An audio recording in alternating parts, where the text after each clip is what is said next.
En la ciudad vibrante y soleada de Miami, una franquicia cinematográfica se convirtió en sinónimo de acción desenfrenada, comedia irresistible y una química explosiva entre sus protagonistas. Desde sus humildes comienzos en 1995 hasta su último lanzamiento en 2020, la saga de películas de Bad Boys han dejado una marca indeleble en la cultura pop. Únete a nosotros en el rodaje en un viaje detrás de cámaras mientras exploramos las curiosidades, anécdotas y los pormenores de estas películas que han conquistado los corazones de millones de espectadores en todo el mundo. Todo inicia en 1985 cuando un promisorio pintor llamado George Gallo se enamora de la escritura y escribe uno de sus primeros guiones, el cual trataba de dos policías muy diferentes, uno soltero y el otro un hombre de familia. Una historia con tintes de acción y comedia llamado Bulletproof Heart. No, definitivamente no era esa película. Gallo no la estaba pasando bien y pensaba que esa historia sería su camino al éxito. Bulletproof Heart, o Corazones a prueba de bala, era lo que hoy conocemos como una body cop. Pero en ese tiempo ese subgénero apenas estaba naciendo, así que veía en ella una gran oportunidad. Mucho más porque unos años atrás, en 1982, se estrenó el éxito de taquilla 48 horas, que en el momento fue considerada por muchos la primera body cop de la historia. Pero la verdad es que la primera película de este subgénero fue Freebie and the Bean, de 1974, que también fue un éxito para la audiencia, pero la crítica no fue muy amable con ella. Volviendo a George Gallo y a su guión de 1985, intentó ofrecerlo a varias casas productoras, pero fue rechazado. Gallo, desilusionado, siguió escribiendo hasta que en 1986 Bulletproof Heart llega a manos de Jerry Bruckheimer y Don Simpson, que en ese momento se habían transformado en productores muy reconocidos tras el éxito de películas como Flashdance y Un detective suelto en Hollywood. George Gallo logró por fin vender su primer guión con la ilusión de verlo pronto en la gran pantalla. Pero eso tendría que esperar, ya que lamentablemente para él, el dúo de productores estaba inmerso en la producción de su nueva película llamada Top Gun. El guión de George Gallo quedó en el olvido hasta que en 1987 se estrenó Arma Mortal, una body cop que se volvió un éxito inmediato, y esto hizo que Don Simpson recordara Bulletproof Heart y reavivara la idea de producirlo. Pero aún así, Corazones a prueba de balas tendría que seguir esperando porque ambos productores estaban en la producción de Un detective suelto en Hollywood parte 2. Así que luego de esto finalmente ofrecieron el archivado guión a Touchstone Pictures, propiedad de Disney, en 1989, a quien le gustó la idea y ordenaron la preproducción.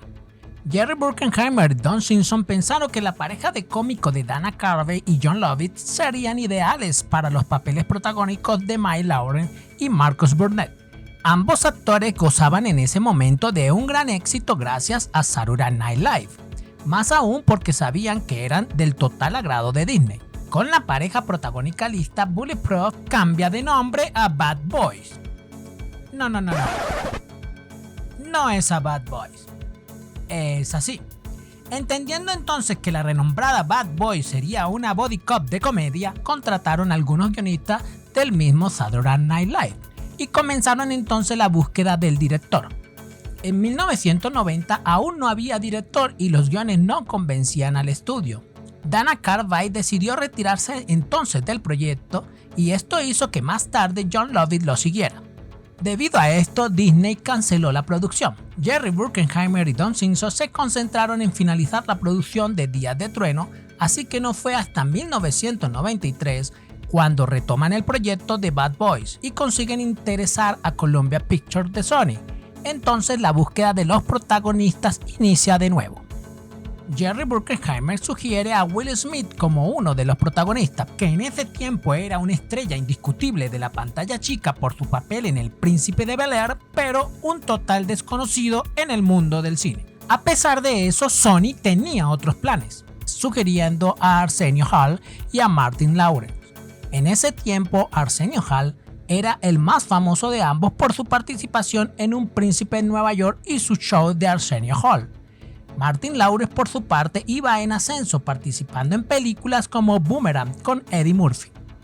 Jerry Bruckheimer y Don Simpson se dan a la tarea de buscar a ambos actores, pero antes descubren a un muy joven director de comerciales y videos musicales llamado Michael Bay, que además trabajaba como pasante en Lucasfilm. El dúo de productores queda cautivado por su forma de dirigir, así que lo invitan al proyecto. Michael Bay, por su parte, inmediatamente acepta, ya que desde hace tiempo tenía el deseo de hacer cine, y mucho más si podía trabajar con el par de productores más exitosos del mundo en ese momento. Era una oportunidad que no podía dejar pasar.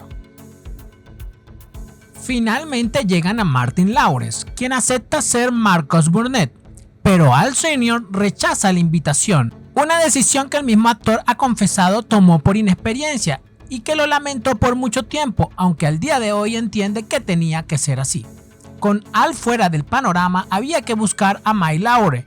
Esa misma semana, en una cena, la hermana de Martin Lawrence le dice que Will Smith sería una dupla perfecta para él. Al día siguiente, Martin Lawrence, que ya sabía que Jerry Bruckheimer lo había considerado inicialmente, lo cita y después de sentir la química que tenían ambos, le ofrece el papel. Y lo demás es historia. Jerry Bruckheimer y Don Simpson deciden llamar a George Gallo. ¿Lo recuerdan? La idea era reescribir el guión, y qué mejor que empezar con el creador de la historia original. George Gallo ya no era el mismo de 1986, ya que tenía más experiencia, además tenía éxito con los guiones de la saga de películas de Fuga de Medianoche. Así que él pensaba que podía aportar mucho a esta nueva etapa del proyecto. Los productores sabían que el guión inicial de Gallo era muy débil y no querían correr riesgo. Así que también decidieron crear un grupo de guionistas muy sólido, en donde involucraron a Michael Berry y Jim Mulholland, expertos en comedia, guionistas de Tonight Show y la película de Oscar con Sylvester Stallone. Luego finalmente se incorpora a este grupo de guionistas Doug Richardson, que venía de tener su primera experiencia como uno de los guionistas de la segunda parte de Duro de Matar. Esto cubría para Jerry Bruckheimer y Don Simpson todo el espectro que querían exponer en la película, que básicamente era humor y acción. El grupo de guionistas trabajó contrarreloj haciendo muchísimos cambios a la historia original. Entre ellos, cambiaron la locación original de Nueva York a Miami. Por fin definidos los protagonistas, el director, los guionistas, todo estaba listo para empezar, pero nuevamente Sony tenía otros planes. En una entrevista, Michael Bay comentó que a Sony ya no le parecía buena idea que ambos protagonistas fueran negros, puesto que ninguna película de acción con dos personajes negros había tenido éxito mundial. Finalmente, Michael Bay y los productores, que veían en Will un talento descomunal, convencieron a los estudios y finalmente aceptaron. Pasados todos esos contratiempos y después de años de planificación, el 27 de junio de 1994 finalmente inicia el rodaje de Bad Boys. La película se rodó en Miami, Florida, una ciudad que Bay consideraba ideal para la historia, debido a su ambiente vibrante y multicultural. El rodaje estuvo plagado de anécdotas, como la lesión de rodilla de Will Smith, que obligó a usar un doble para algunas escenas. Sin embargo, la química entre Smith y Lawrence fue clave para el éxito de la película. Sus improvisaciones y su naturalidad en pantalla dieron vida a una dupla memorable que se ganaría el cariño del público. Bad Boys contó con un presupuesto final de $17 millones. De estos, tan solo 9 estaban destinados a la producción. Michael Bay trabajó totalmente presionado y a contrarreloj. Por día de rodaje contaban con paupérrimos presupuestos para lo que venía siendo una cinta de acción del momento. Las secciones de rodaje llegaban como mínimo a las 12 horas. Además, los productores no le pusieron precisamente fácil las cosas. Esto llevó al propio Bay a poner dinero de su bolsillo para rodar la escena culminante del clima final, que serían unos $25,000 que salieron de un cheque desde la cuenta corriente del realizador, que no era un problema para él, ya que Bay pertenecía a una familia de altos recursos y su carrera de comerciales y video musical le habían permitido tener todo el tiempo recursos suficientes. Además, esto permitía que, además de la dirección, pudiese tener una participación como productor de la cinta. Esa cifra de $25,000 cubriría el sueldo del equipo y la explosión que se filmaría ese día. No fue esa la única apuesta personal de Michael Bay en la cinta. Por ejemplo, el Porsche 911 Turbo 2 que conduce Mark Lawrence era de su propiedad.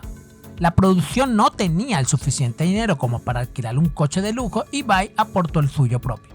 La película se rodó en 2 meses y aunque el resultado final en la pantalla puede parecer impecable, la realización de la película de Bad Boy no estuvo exenta de desafíos. Desde condiciones climáticas adversas hasta accidentes en el set, el equipo de producción enfrentó numerosos obstáculos durante el rodaje.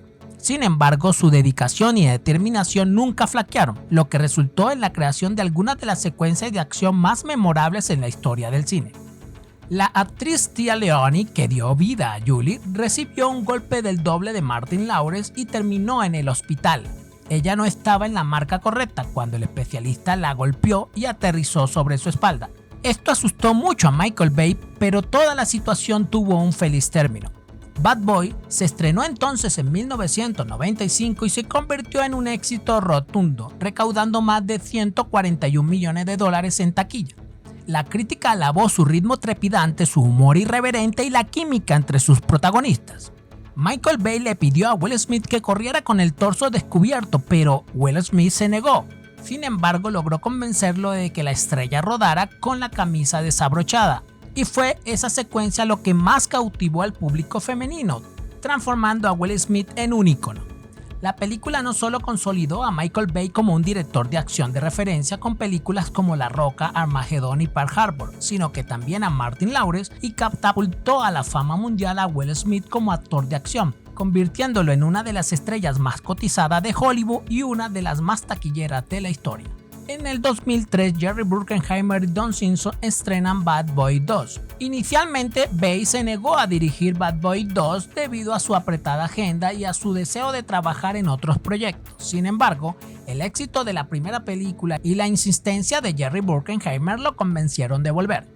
Will Smith y Martin Lawrence recibieron un pago considerable. Ambos actores cobraron en esta oportunidad $20 millones cada uno por su participación en la película, convirtiéndolos en uno de los dúos mejor pagados de Hollywood en ese momento. La mayor parte del rodaje se llevó a cabo en Miami, Florida, con algunas escenas adicionales filmadas en Los Ángeles, California. La famosa escena del tiroteo de la iglesia fue originalmente escrita como una persecución en coche y sin embargo Michael Bay la cambió por una escena más impactante y memorable. Bad Boy 2 se convirtió en un gran éxito de taquilla, superando a la primera entrega, recaudando más de $273 millones en todo el mundo. Después de años de anticipación, la saga de Bad Boy hizo un regreso triunfal en el 2020. En esta ocasión tomó el nombre de Bad Boys for Life. Con Will Smith y Martin Lawrence retomando sus roles icónicos, la película fue recibida con entusiasmo por los fanáticos y la crítica por igual. Esta vez la dirección estaría a cargo de Edil El-Harbi y Vila Falá, que tenía un modesto recorrido como directores sin ningún éxito en su haber. La tercera entrega de la franquicia demostró que el legado de Bad Boy sigue siendo tan fuerte como siempre, convirtiéndose en el mayor éxito de taquilla de la franquicia, recaudando más de $426 millones en todo el mundo. El 7 de junio del 2024 se estrenaría la cuarta entrega de la franquicia, con el retorno de Will Smith después de un incidente en los Oscars unos años atrás. Desde el inicio, el hype del público era altísimo y esto generó un respaldo absoluto al proyecto. En esta oportunidad, el Capitán Howard, asesinado en la entrega anterior, es incriminado y May y Marcus buscan reivindicar su nombre. Las grabaciones iniciaron el 3 de abril de 2023 y los estudios han dicho que confían que, como de costumbre, esta película supere a las anteriores en taquilla. Desde sus inicios modestos hasta su estatus como una de las sagas más queridas de acción de los últimos tiempos, la historia detrás de la película de Bad Boy es un testimonio del poder del trabajo en equipo, la creatividad y el compromiso con la excelencia cinematográfica, a medida que la saga continúa cautivando a nuevas generaciones de espectadores. Su legado perdurará en la memoria colectiva como un recordatorio de la magia del cine. Cuéntanos en los comentarios si te han gustado estas películas y por qué. Y si te ha gustado este video, recuerda también suscribirte a nuestro canal y seguirnos en todas nuestras redes sociales como En el Rodaje. Hasta luego.